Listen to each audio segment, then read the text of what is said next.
On the day of judgment, somebody's going to come, and he's going to be in so much trouble with Allah. And Allah's going to say, you found me with no place to stay, and you didn't give me any shelter. And you say, huh? You're Allah. You don't need any shelter. He said, you found me hungry and you didn't feed me.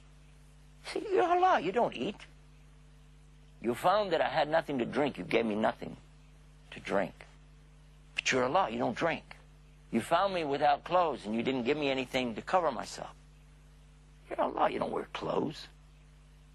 He said, as you did it to the people, the way you treated the people, that's how you treated me.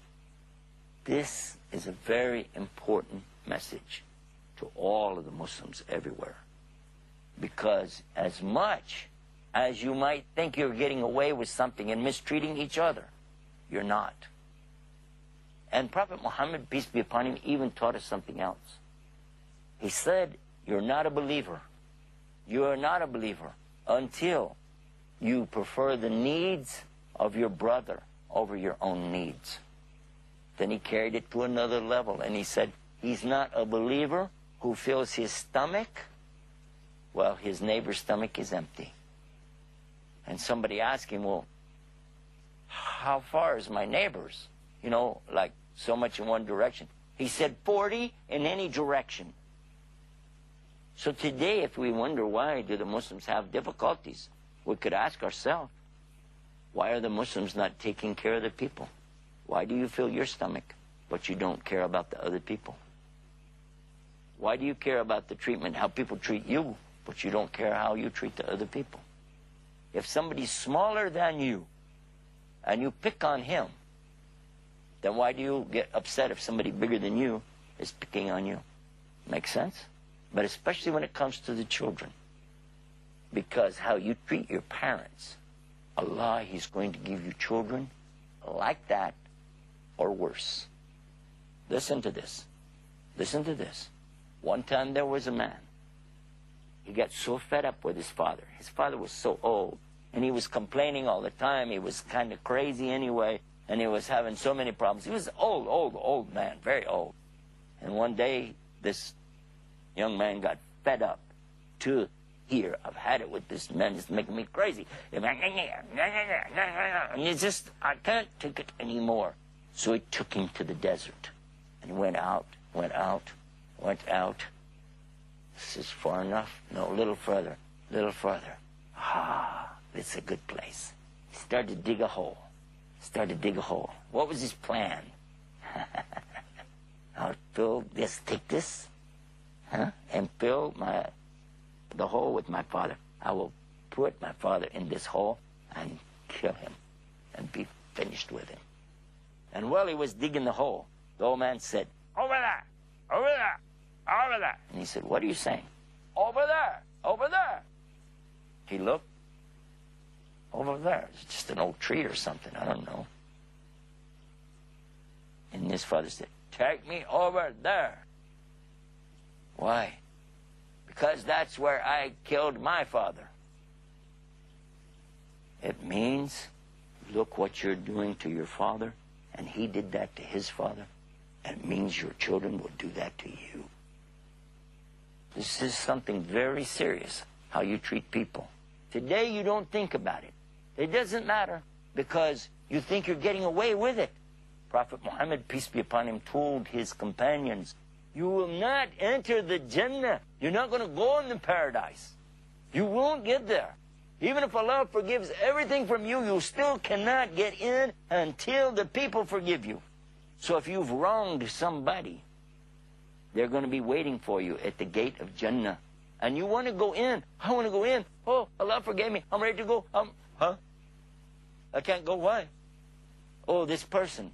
Ooh, I forgot. You're not still mad about that little thing where I banged up your car and... Oh, you are? Oh. No, until this person is satisfied, I cannot enter. And about that, the Prophet Muhammad, peace be upon him, was teaching his followers about treatment of people. And he said, do you know who the biggest loser in the next life is? The biggest of all. The one who is the most poor And they said masakin, which means poor people, or, you know, the people with nothing. He said, no, actually it's a person who comes on the day of judgment with a mountain of good deeds. And they're saying, huh? What a mountain of good deeds? Why are you poor? But watch. He said he comes with a mountain of good deeds, but there's a long queue, a long line of people waiting to get their rights on him. People that he spoke about them behind their back. People he injured them, put them down, shouted at them, treat them bad. Ha, ha, ha, ha, ha, ha. Until each one comes and they get their rights. And when they get the rights, they get his good deeds. So the mountain starts going down, doesn't it? Oh, keep shouting at the people and see what happens on the day of judgment when all your valuables are going away fast. Keep mistreating, keep stealing, keep cheating, and what will happen?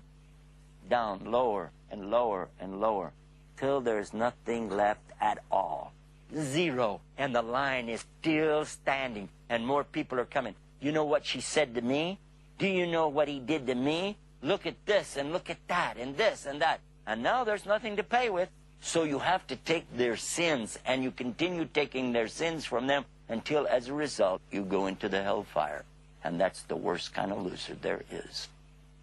And we ask Allah to save us from that. Ameen. We ask Allah to keep us away from mistreating and abusing each other. Ameen. And we ask Allah, don't let us mistreat and abuse our parents. Ameen.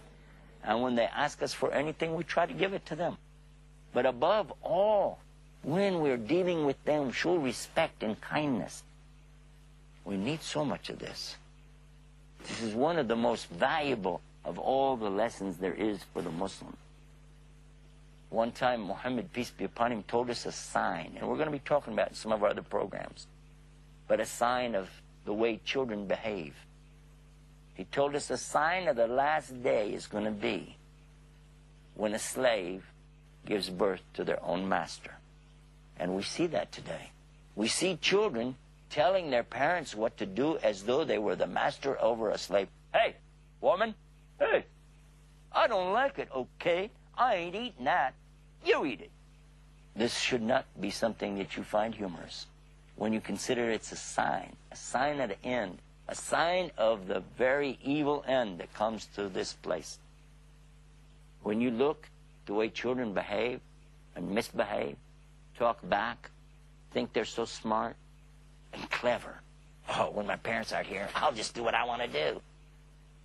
And then worse, when the parents are there, they do it anyway. Where I live, I've seen that.